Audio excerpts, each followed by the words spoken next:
be doing is we're going to be talking over pyproject.toml. So it's a new Python project configuration standard that there's still a lot of people and a lot of projects that are currently not using it.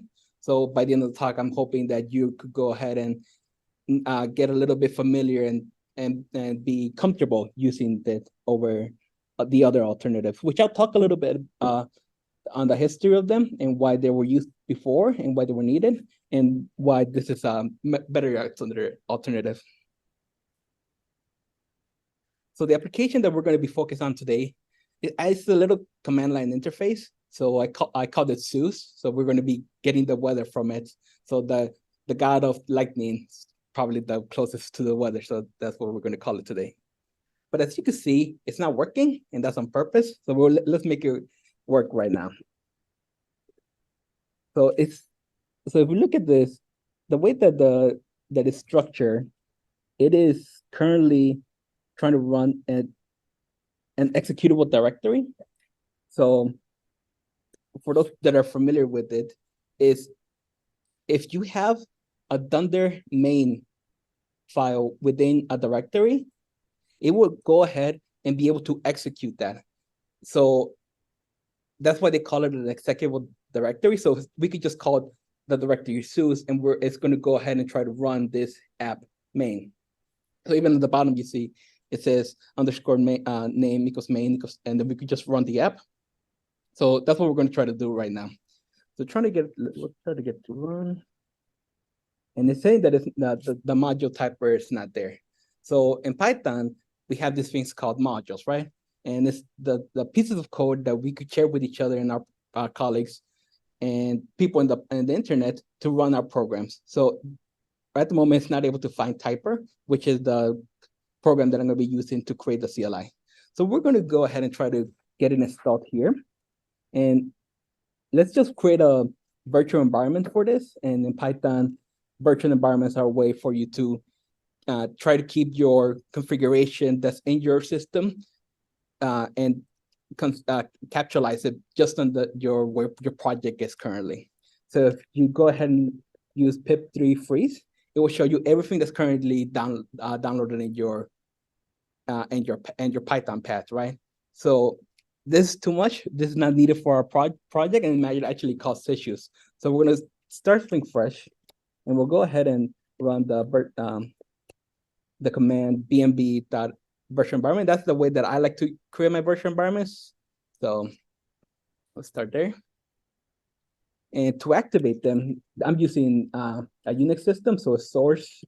If you're using Windows, it's going to be different, and you could go ahead and look at the documentation for that. Very similar. It should be very similar. But there's actually a script folder in the vim with a batch file, which I generally turn into a PS1 PowerShell file. There we go. That's very fancy. I try to stay away from PowerShell, honestly. It's better than Bash. All right, now we're getting into spicy territory. I'm not going to go into that one. So Batch. Sorry, not Bash. Bash is okay. Than PowerShell. Yeah. Okay, BATCH. Okay, I thought we were about to fight right here. But now, okay, so if we'll go ahead and pip3 freeze, there's nothing here, right? We just create a new virtual environment. We have no dependencies. Perfect. And in Python, what the convention is to keep things into the requirements.txt. So even if you look at a lot of legacy systems, this is what they're still using. So if you look at what's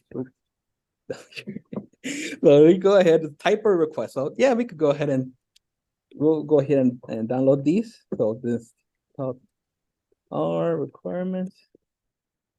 Boom. And now that we have this working, it should be able to run our directory that has the Dunder main file in it. I hope it does. That's what hey, there we go. So the weather in Rochester, 72 degrees. Wonderful. And you can even put, hey, look at that. Hey. That was the one thing that I was hoping it was still working. So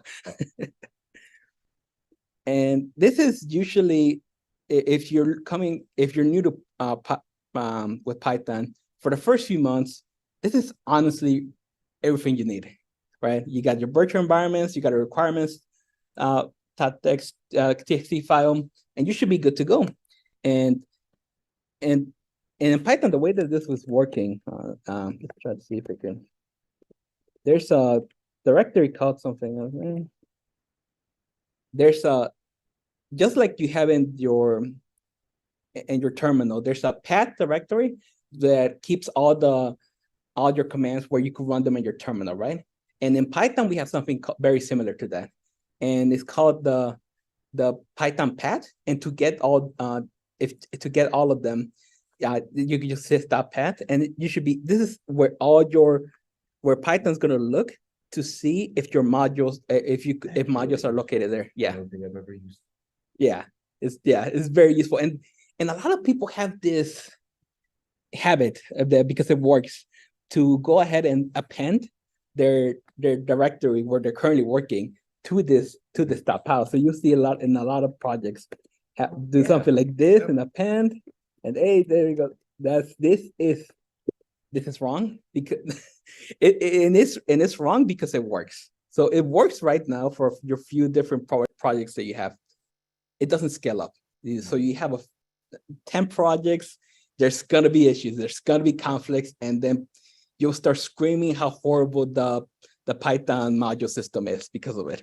So this works, and I would advise you from not using this command and to get your modules working. But within Python, this is where where they're going to be looking for your modules. So that's a little bit history about that.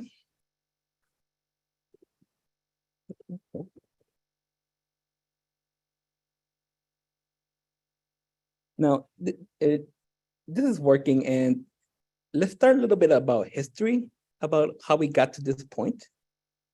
So back in the day, back in Python 1, if anyone's, I don't know anyone that used Python 1, but I heard stories where there was no modules, right? So when you're working with something, you're working everything into one big script.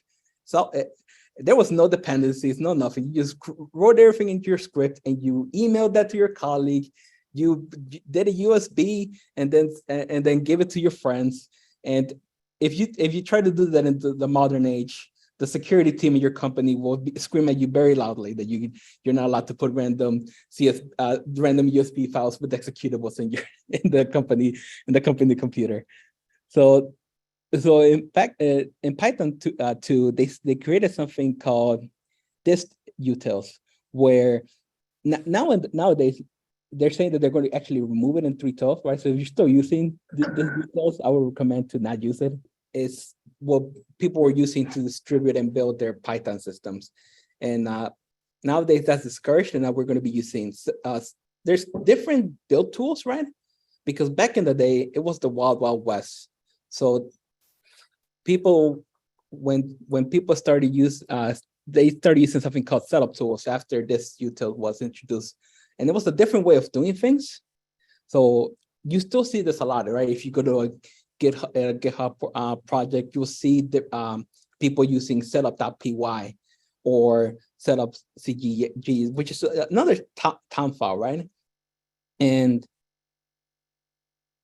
this is one way to do it. And if this is preferable to this utils, but it's not modern anymore. If you're using this, I would question how if there's still a lot of maintainers for that GitHub repository there.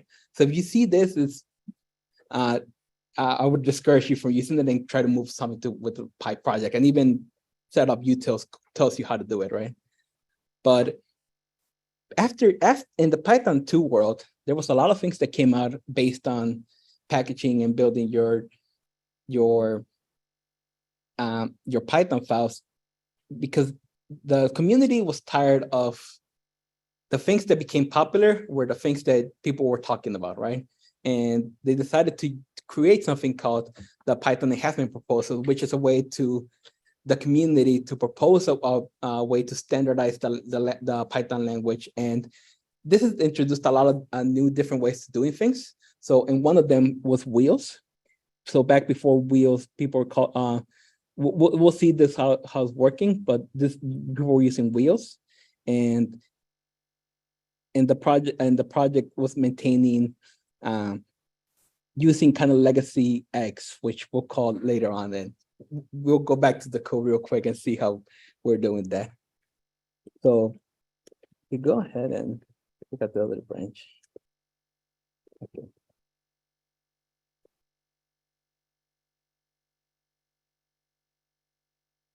So now we have something called the pyproject.toml, and toml is not specification that Python came up with. There's a lot of different programming languages that are using toml configuration. You could think of toml as a big, I like to think of it just like another YAML file or JSON. It's a little bit more safe than YAML because it doesn't have executable somewhere, so you don't have to go ahead and make sure that you're loading it safely, because there's nothing running here. It's only configuration. And the pyproject toml it's nothing more than over here, right? It was introduced in PEP 621, and what this told us was, this is the way that as Python will go ahead and do it as a standard. So if you look at this, there's a lot of technical jargon here, but it tells you the technicalities of everything that went into the pyproject toml. So it tells you everything. So I'm not even gonna look at this anymore, but that's all it is. It's just not, it is just a configuration of how to use it based on the standard that is proposed by 621. So if you're confused on how you configure your pyproject toml, this is the way where I would tell you to go ahead and implement it. There's a lot of different tools, and we'll see that later on, that they're using their own tool, their own tooling that don't follow this. But generally, tools are trying to implement 621. So back to Zeus, right? So what now that we have it into a pyproject toml, what does that allow us to do? So it allows us to configure a build system. And there's a lot of different building systems, and some are simpler, some are harder than others. There's would just be using setup tools and for now. And if you want to go and see where I get that, you'll send setup tools and pyproject, and boom, you can just copy and paste the friend of the developer right there. So and yeah, the build tool is the project name, and this is telling you how it's going to show up later. Try to not use that right now, just focus on the code real quick. Okay. So in the code, we now have Zeus. So if we look at Zeus, it's going ahead and it's not resolving, right? And we're trying to use the fetch weather. And the reason it can't find Zeus is because it's not in our virtual environment yet. So if you go ahead and do pip freeze, the reason it's not finding it is because it's not here in the virtual within your modules. So what we could do, we could go ahead and install it locally. And the way that we do that is with pip3 install E1. So the flag E is just going to let us know that this is edible. So it changes over time, and they will go ahead and we will get the latest. So what it means is that you can make changes with it. You can make changes, and when you make changes, it's already gonna go ahead and put them into your local. So you don't have to. Automatic copy. Yeah, all the time, every time you change. So you don't have to go, if you don't do the E flag and you go ahead and change your code, it's not going to know that it changed. So it copies it into the BEM folder. I think isn't it by symboling? So Well, I don't know whether Windows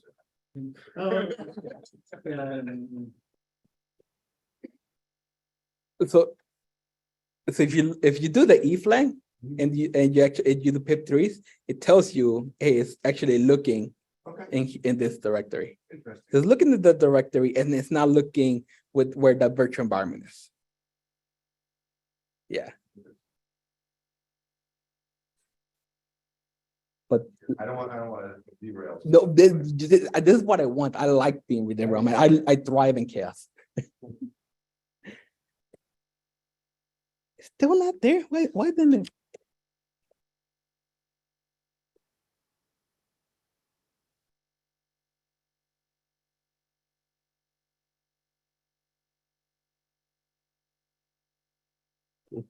Successfully installed it.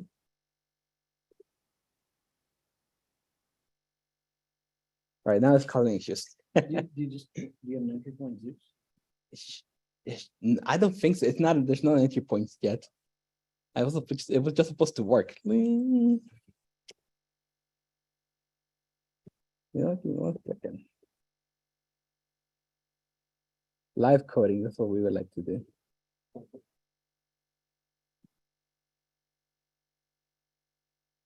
Uh-huh.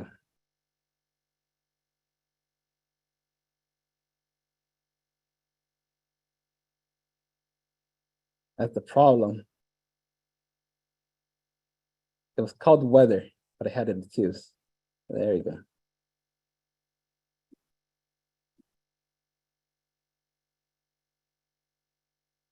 Let's try running that.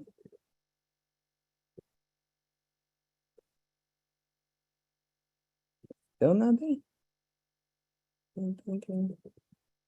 Oh, this is what I did. I didn't do the editable, so now I have to install it again. And this is what happens when you don't do the edit mode. It just you have to, every time you change stuff, you have to go ahead and do it again. Names.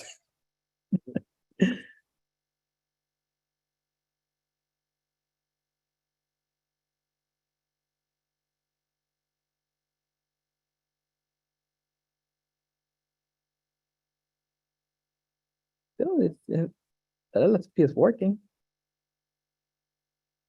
Why is it working? You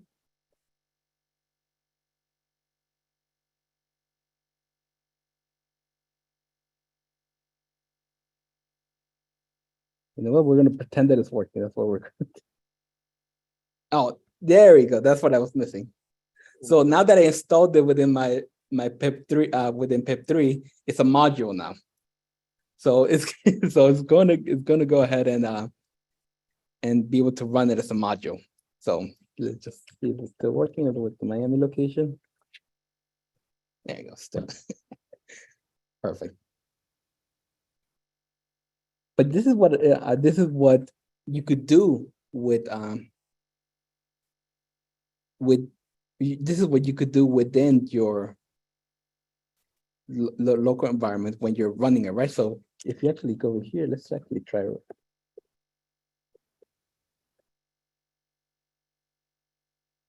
Not working here. So what you actually told about, like the entry point, right? So that's what we're going to look at next to make this run everywhere.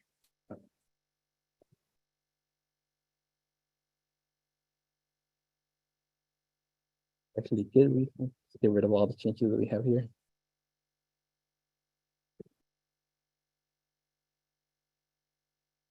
Let's see what I changed here now. So it's still the same, right? But now we have something called an entry point. And within the project scripts, it allows us to create very simple CLI tools that we could run within our environment. So if you look at this, it's the configuration is project.scripts, right? So it's still within the project structure, but and this is all we would have to do for this. So let's try running it and install it again. And there's going to be some more issues.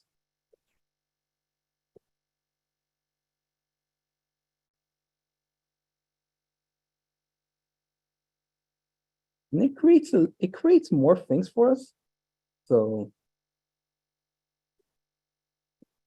now that we have them, we should be able to run it now.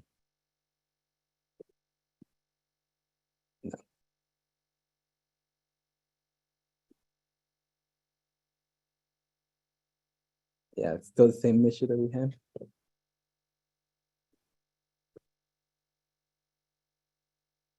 Python 3 and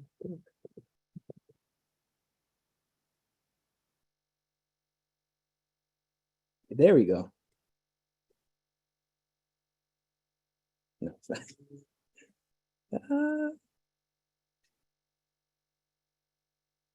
Live programming. That's what we like to do here.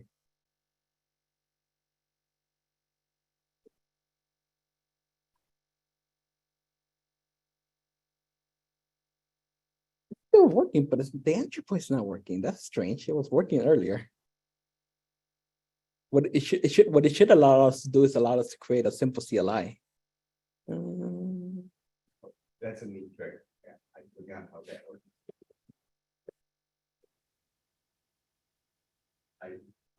Cookie cutter does it. Cookie cutter does it? Yeah. And I extended.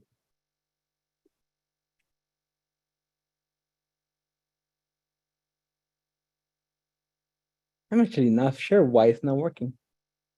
It should be working right now. We'll get back to that. This is yeah, we'll get back to this. So...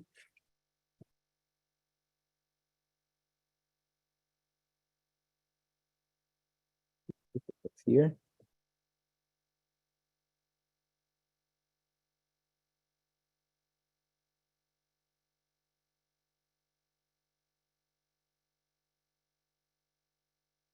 Oh, you know what?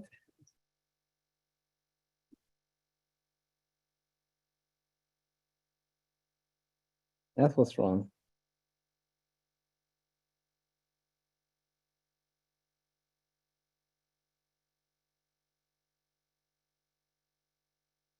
Yeah, I didn't go ahead and do this properly.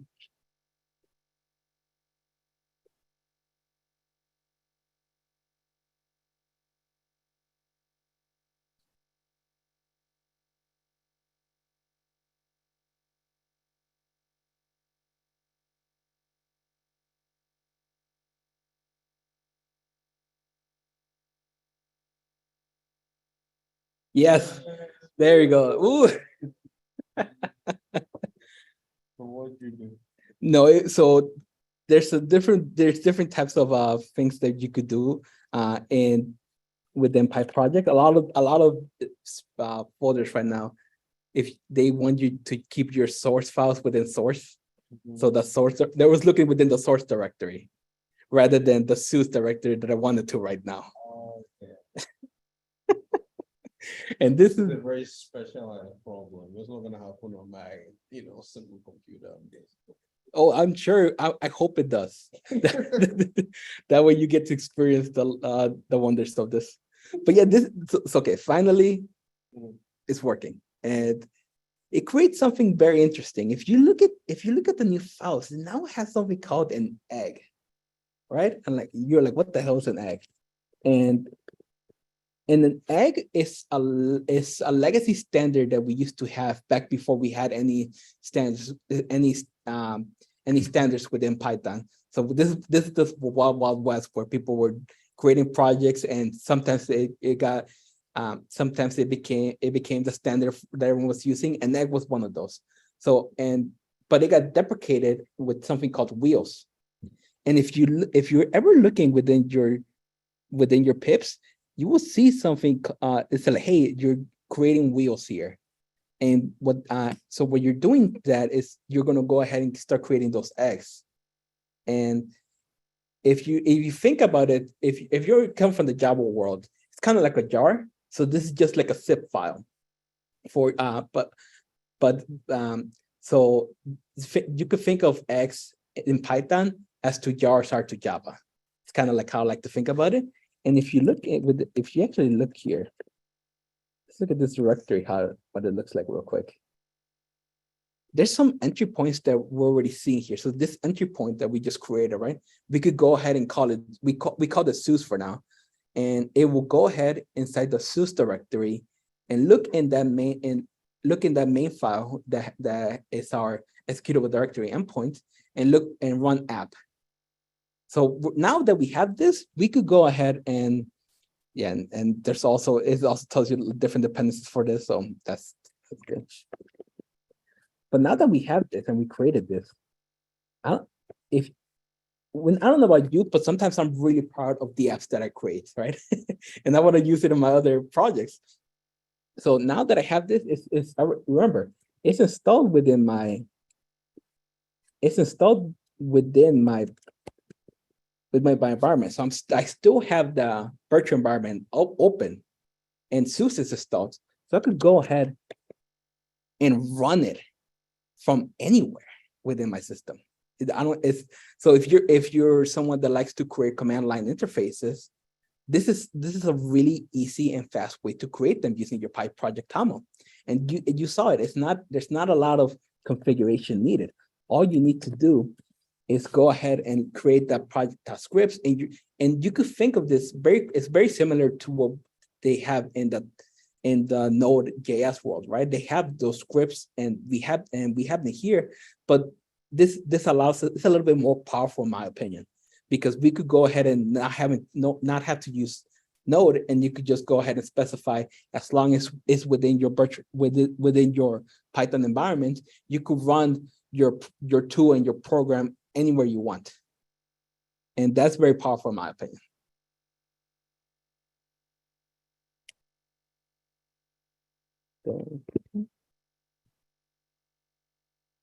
And now my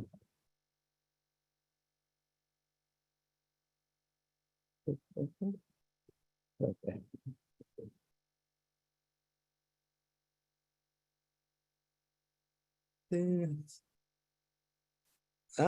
No. How do I get rid of this? No. All right. And there's different things that you could do within the project that's actually very interesting. So if you look here, I'm using setup tools, and there's a lot of other ones that you could do. You could run a Flit, which is a simpler version of a build tool. If you don't need a lot of things.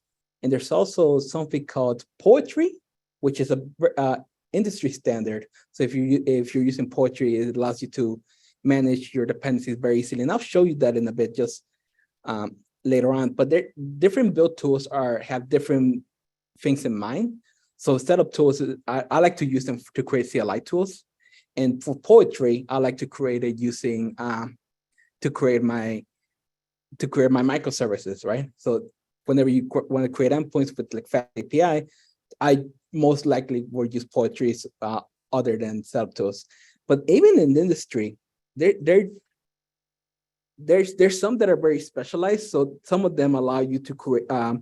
There's a lot of them that, instead of just using Python, it allows you to use your C modules or because there's a lot of people that are writing C code to run within Python. And all you have to do is configure it here within your build system, and that will allow you to do that. And if you guys are familiar with that, I don't know, have you guys heard of Pydantic? Yeah. Yeah. Checks your typing. Yeah, it checks your typing. It allows you to validate a lot of things. So you're getting data from the microservice endpoints that you're hitting, right? You're getting this JSON. You can't trust it.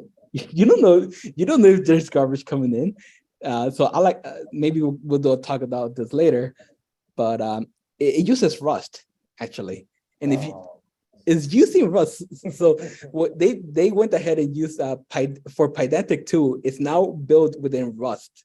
So actually, let's try to see where they are here. Let's see what they're using. So it's not the Pydantic organization, it's actually Pydantic core. Yeah. If you look at this, it's using 40% of it is for Rust. So it's a lot faster. And this guy spent like a year porting over to it.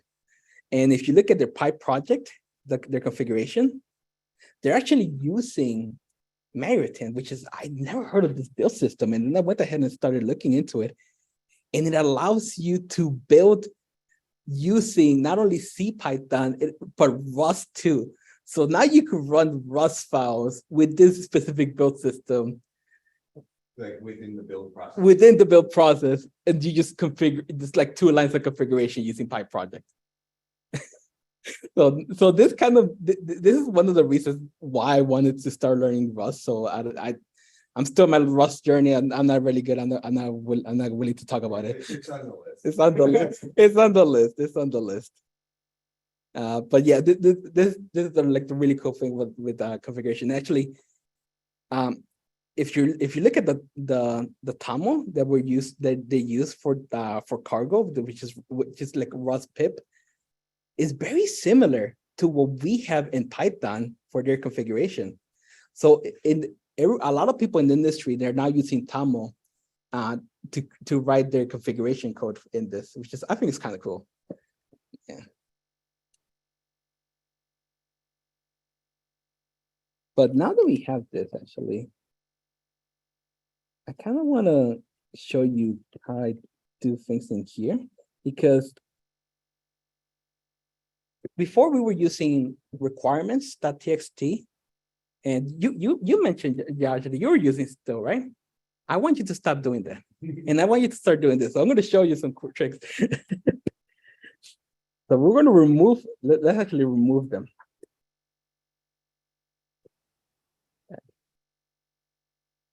And within the pipe project, like, you know what? Let's remove everything that we have right now. So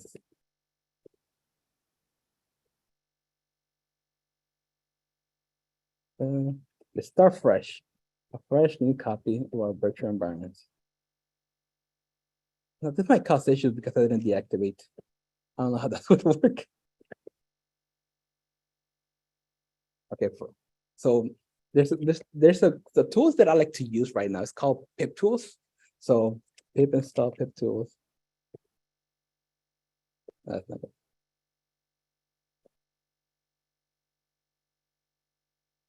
Then,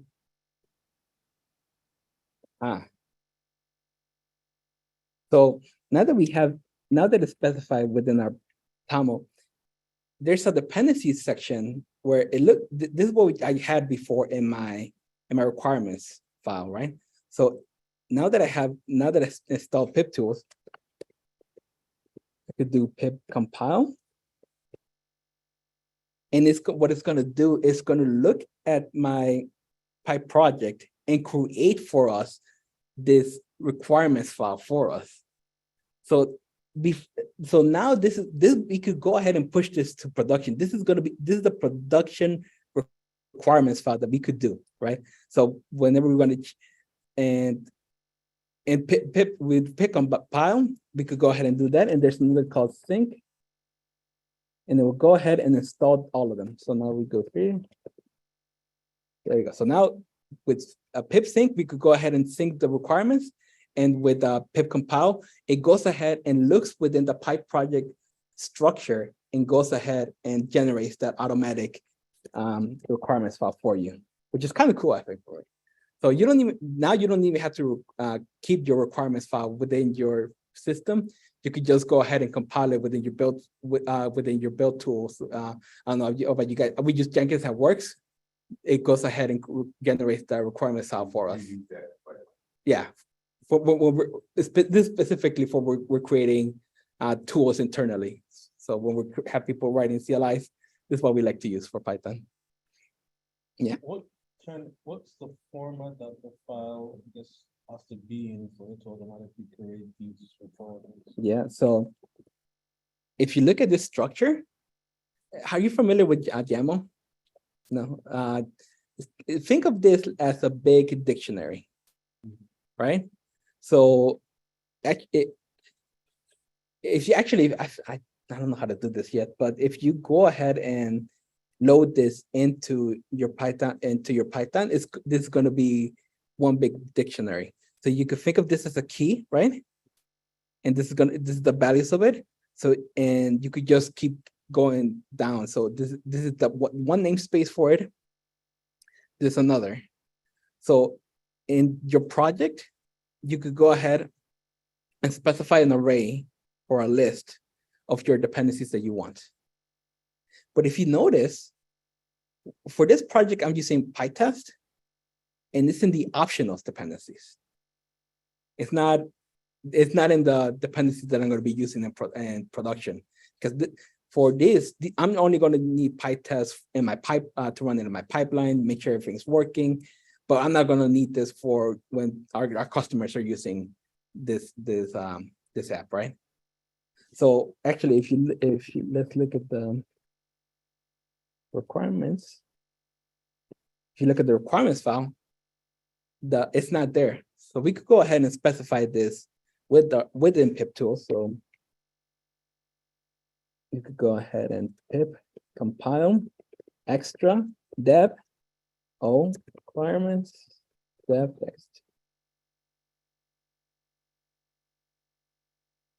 And if you look at that dev pip compile extra dev, what is this name, right? And that name is from what we got in pyproject, where we specify it's right here in dev.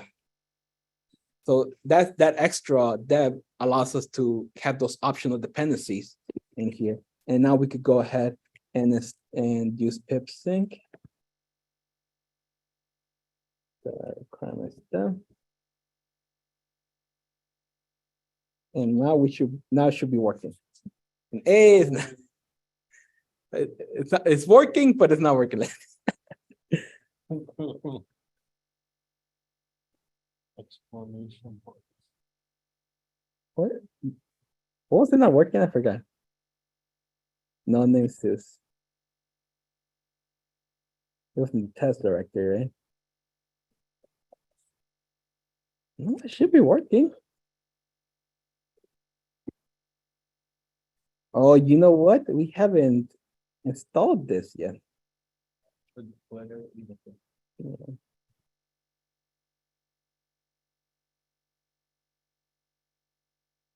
Oh, there we go. So we forgot to install it. Yeah, but now this is perfect, because I don't know about you, but whenever I was writing tests, I always had issues to trying to find where my app actually is. Yeah. So I wasn't able to import them, and I had to make this crazy. I had to use sys.patappend and do these crazy things. But what now with the setup tool with pyproject, I'm able to use setup tools to easily install it and allow my test to find them. So if you look at my test real quick, yeah, it's going ahead. You see, this is not a relative import. It's not trying to look if in some sort of directory. It's looking specifically at my Python path and trying to find the module SUS, and it is here. It's installed here based on the setup tools. So that's something I like to do. I don't know if you guys have any questions on this, because this is the bread and butter of why I was so excited about when the pyproject came out. But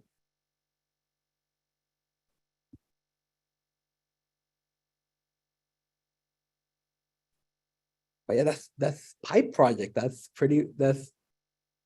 I could show you guys how to use poetry if you guys want. I think that's the important. Yeah. I found, like, I've used it once, Yeah. but I'd be curious to see more about it for sure. Yeah, it's very easy, I like to think. But let me I could go ahead and try to start from the beginning. So let's remove requirements text. Requirements build. Let's remove. Let's remove this what we created here. VMB.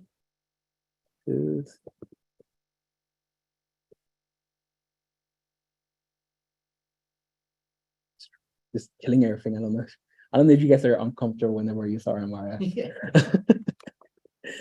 There's been some chaos in my company a little bit about it. But now let's remove pyproject. So poetry is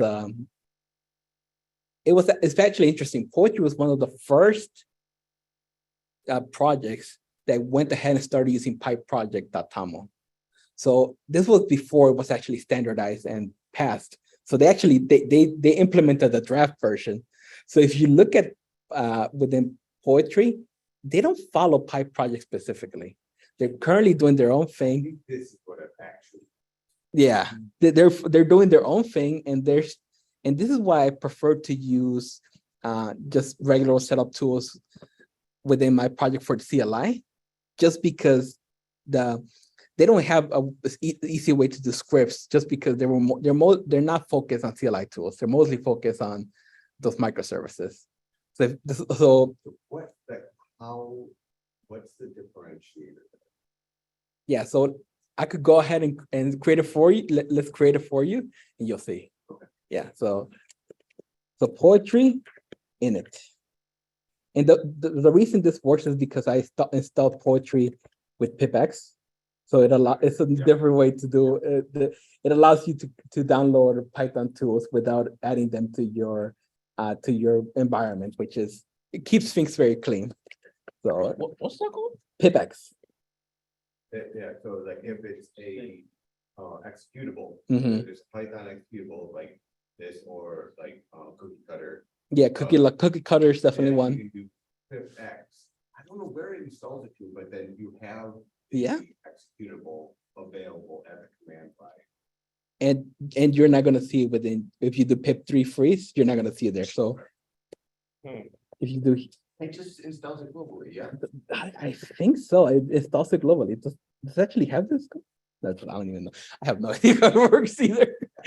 But yeah, here the Poetry is nowhere installed, but I'm able to run it because it's actually you should definitely use pipx if you haven't used it. The Poetry init. And what I like about Poetry is that it gives you this guide on how to use on creating the PyProject TOML, which Josh, you never have to write your PyProject TOML because you already have a cookie cutter script. Yeah, the not always using cookie cutter. Yeah, now you yeah.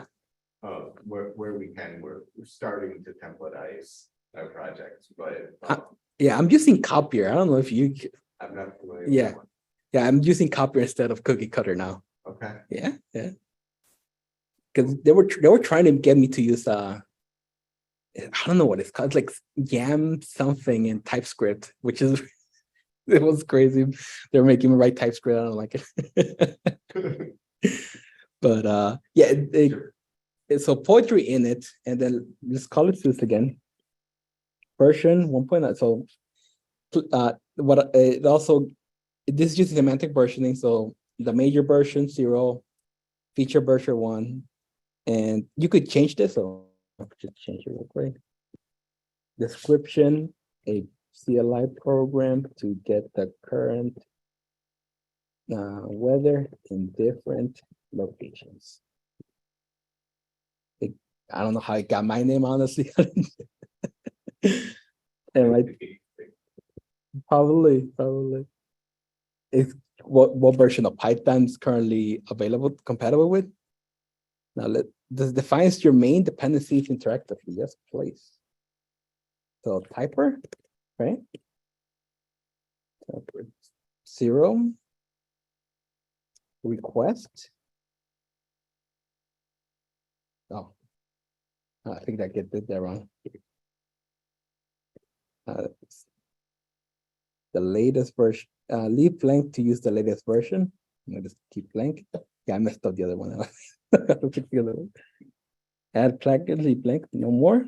Would you like to define your development dependencies, right? Yes. So we have PyTest 0. Would you like to use the latest version, leave blank? Yes, please. No more. Generate a file. So look at it, it's very close to what we had before. So the thing that's still similar is the build system at the bottom, right? So they're using Poetry Core instead of the setup tools that was using the other one. But everything else is different. So they got Poetry. tool poetry, poetry dependencies, poetry group dependencies. So they're not there yet when it comes to integrating very well with the Pipe project, but they're very close and they're trying to get there. So soon, in a few years, hopefully, we're all going to be using the same Pipe project TOML files, but right now it's a little bit different. So, and Pipe poetry install should be able to install all the dependencies that are currently in the Pipe project TOML. Oh, that's when I messed up that one. So Yes, what did I do here? hyper requests, you don't want that. I don't even know what version it is, honestly. Can you just leave that there? Yeah. You know what? Can you, yeah. Poetry add request. There you go. Typer. Typer, yeah. Nope. Poetry. What? No such file or directory. Actually, I don't even know what's going on here.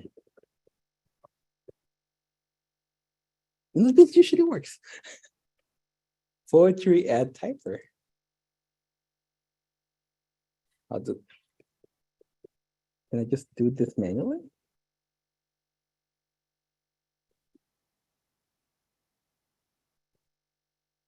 That work if I just leave it there?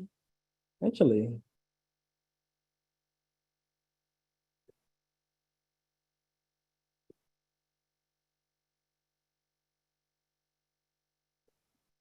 Zero, zero, one.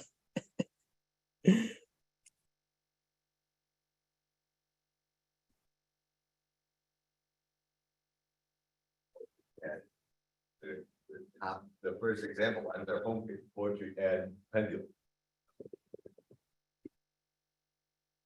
I don't know what I did. Are you in the right folder?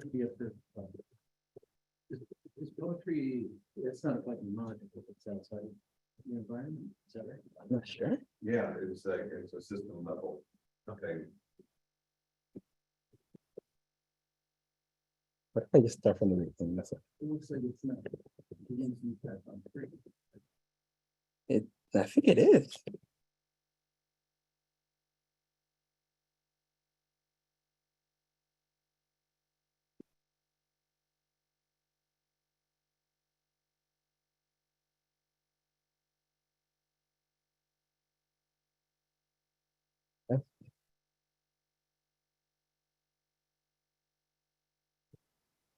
Yeah.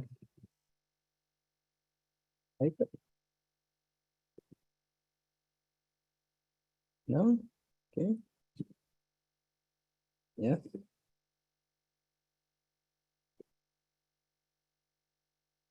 No such file directory. That is weird.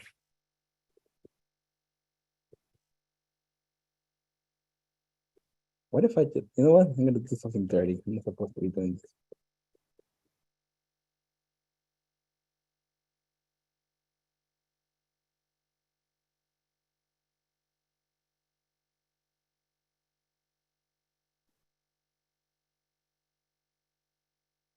Actually, I don't know. I don't know how to fix this issue. Poetry, no such file or directory. Python. Escape out of your virtual environment. Or go deactivate. Maybe now.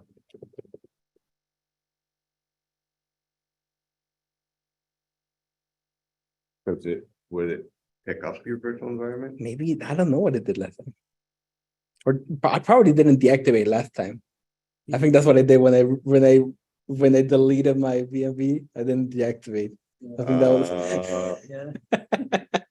But when it recreates the VMV, it should pick that back up, because it's just path references. It is, yeah. Weird.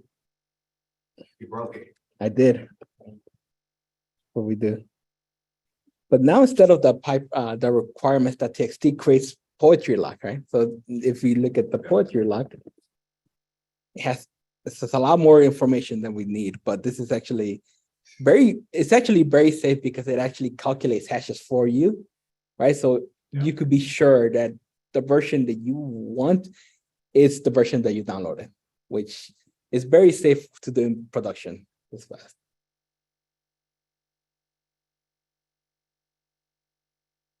But yeah, like the only thing that I don't know how to do is how to run those scripts within Poetry. So that's why I'm still using the other one for the other one. So, which scripts? Sorry. The CLI tools. Oh, So when I was able to run Zeus, okay. yeah. Oh, to make it a. Got it. Mhm. I could still like it. I deactivated again. Yeah, Yeah. And even another thing that I don't like about Poetry is that I don't know how to get the edible installs to install it within like my current folder, Yeah. how to install it here. Editable. I don't know how to do that. So that's why if I don't have to use microservices, I stay away from Poetry. Okay. So why does it work with microservices then? Like, because it's hosted. You run it, you run it on your local host, right? Yeah. So you're running your local host, you're hitting endpoints. Yeah. You're not running something from your CLI path. Got it. Yeah. But a lot of people in my company use it. So if I don't have Poetry, they get upset and don't know how to make it work with their machine. Yeah. But yeah, that's it. Cool. Nice. Yeah. Yes, thank you. And yes, I just need to say. Which one? The problem that I think that the biggest challenge that I have. Yeah. Is the tooling, I'm often using tooling that scaffolds my projects, like. Yeah. AWS SAM Mhm. or something like that, and so we would have to go in and modify it every time we went in. Yeah. Or, create our own cookie cutter, because Sam just used cookie cutter actually. Yeah. Create our own cookie cutter projects, which we're working towards actually. The only thing that I don't like about that approach is that every time you use it, it feels like you're working in another legacy system. Like because like you template so much of it. If like you're using the same tools you were using like 2 years ago when you created your template. Yeah. So it feels like you're working a legacy system, even though you just created it right now. Yeah, maintaining your templates is definitely a process. So. And you can't convince your manager to let you do that for a week. Yeah, it's true.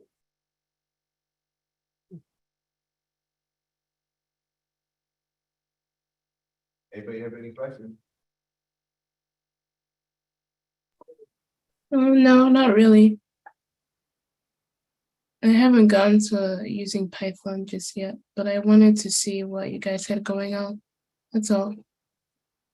Well, It's pretty deep jump. Yeah, this is. I feel Yeah, bad. this is. Yeah. I wouldn't call this a beginner friendly talk. Yeah. Unfortunately, I'm so sorry. did you get It's something? okay. I was like Googling things in the background. I was like, what is that? Okay.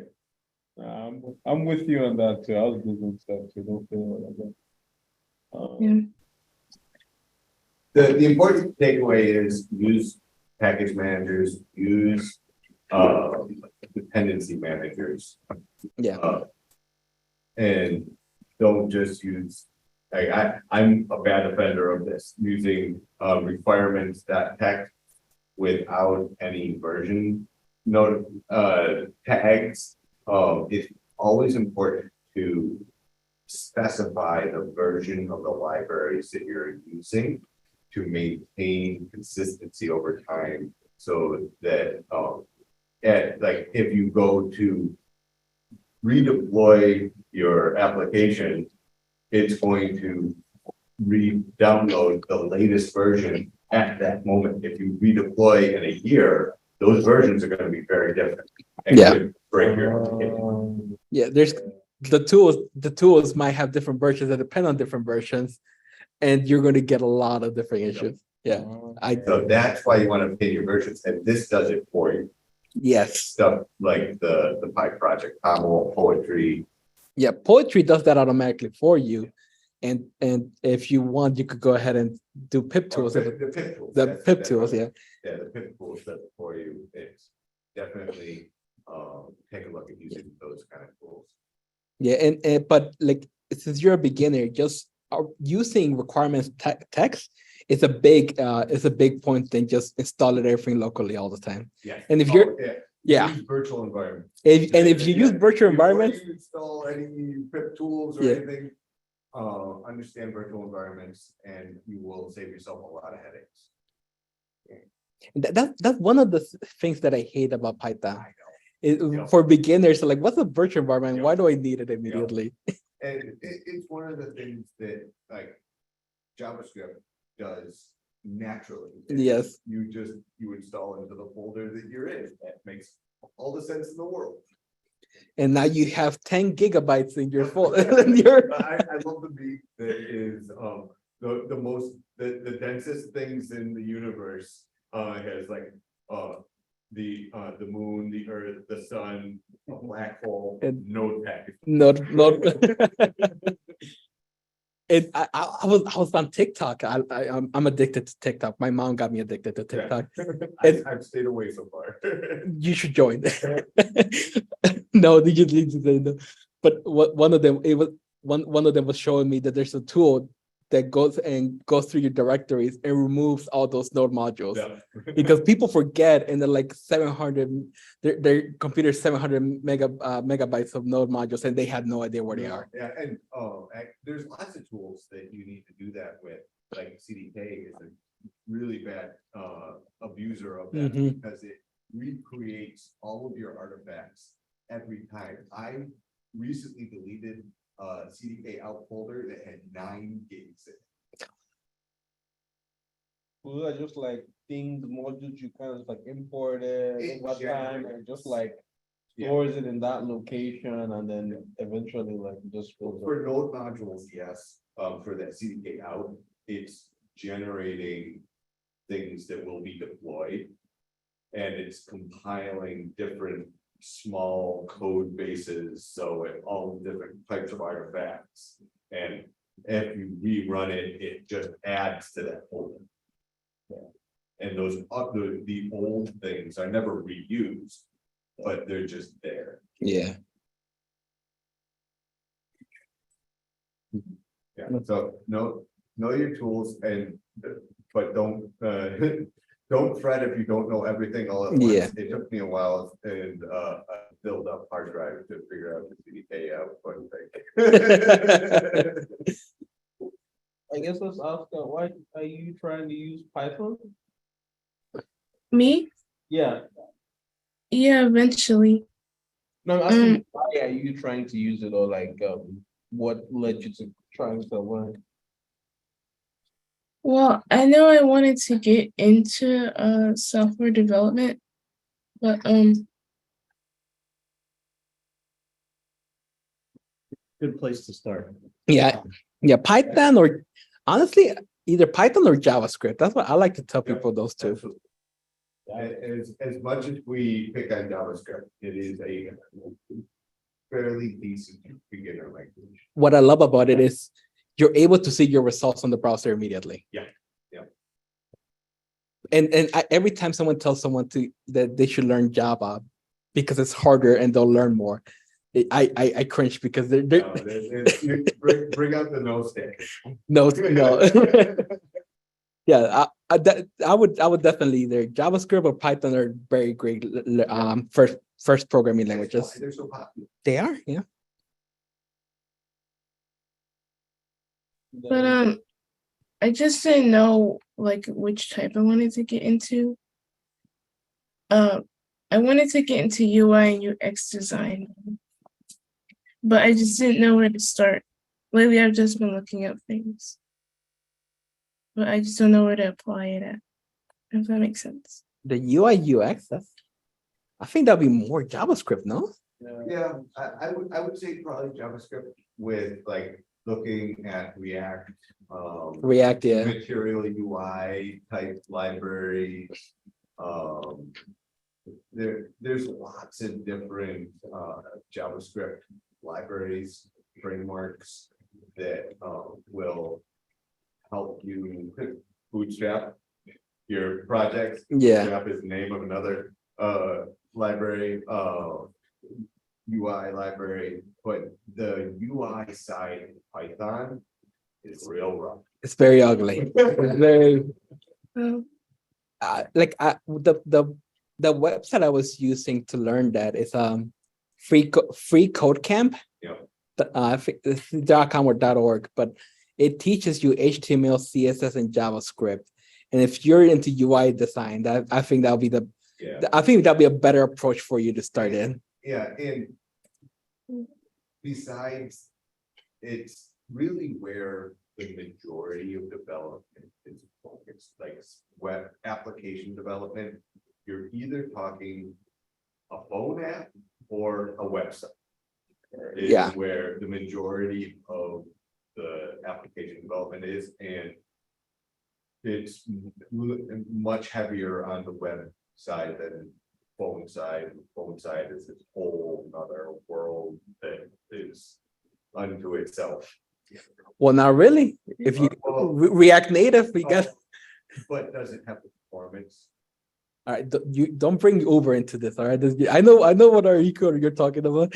Well, I tried doing like the converting of a website into an app, Yeah, and it is all like performance always takes care. yeah. And I'd be curious to see how React Native would behave.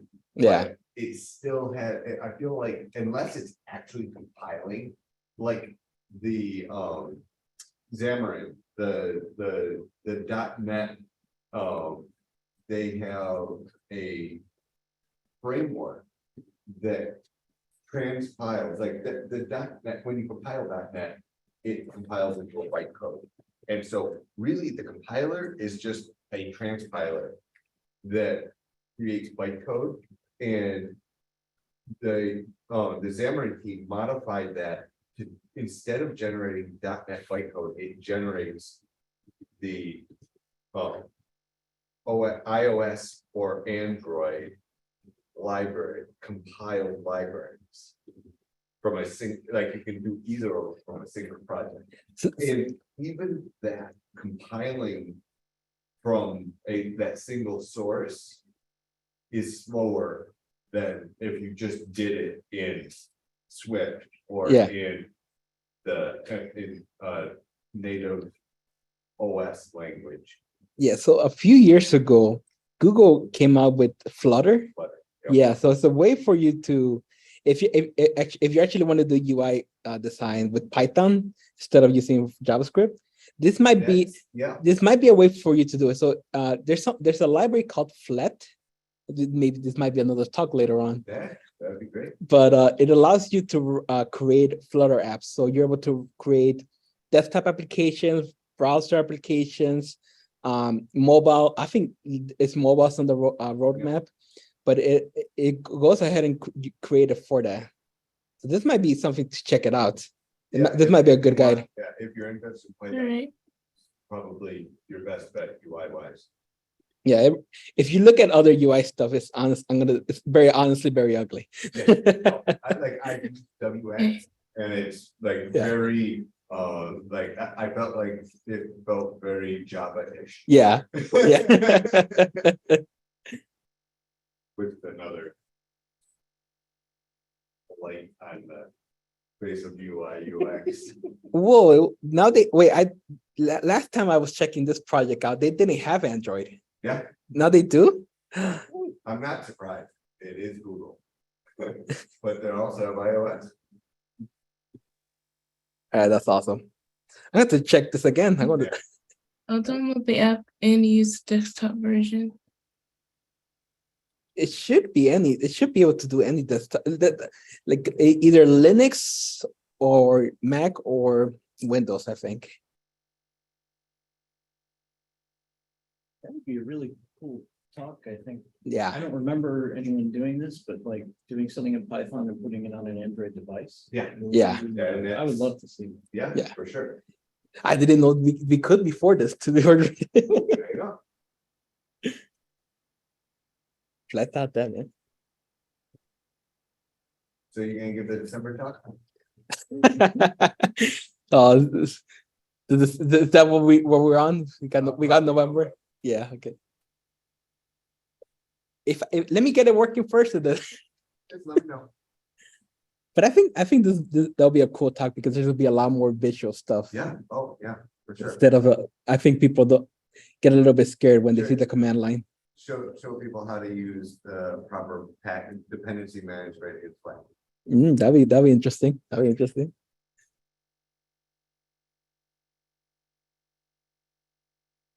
All right. Can I make a little plug for Absolutely. next, Yeah, no, So- absolutely. next month, so September, I forget the date, my daughter Finnegan, she's, made a, LiDAR on LiDAR. laser detection range device. she came up with her own design for like a radar 19th, September 19th, for like a radar alternative, right? And It's designed to be more accurate and need less information. Not for the same range as Saldivar. so it's, if people are interested in coming in person, it would be Yeah. fantastic, because it's more of like a physical, Yeah. I demonstration. can't wait to see it. That'd be awesome. Yeah. Free play. Yes. There you go. There we go. Back for people. Yes. Yeah. Okay, cool. The only the coolest people. Yeah. Alright. There you go. There we go. Stop it. Cool. Thank you, guys. That was Well, nice. and next week, the Tuesday, we are meeting as always at Marshall Street. And we actually have a lineup of talks for the next couple of months, but it's always nice to get together, chat, see what other talks that we might want to give. And if you want help on something, we're just open to chat about anything. Cool. Thank you. All right. You bet. Thanks for the talk. Yes, thank you. Bye.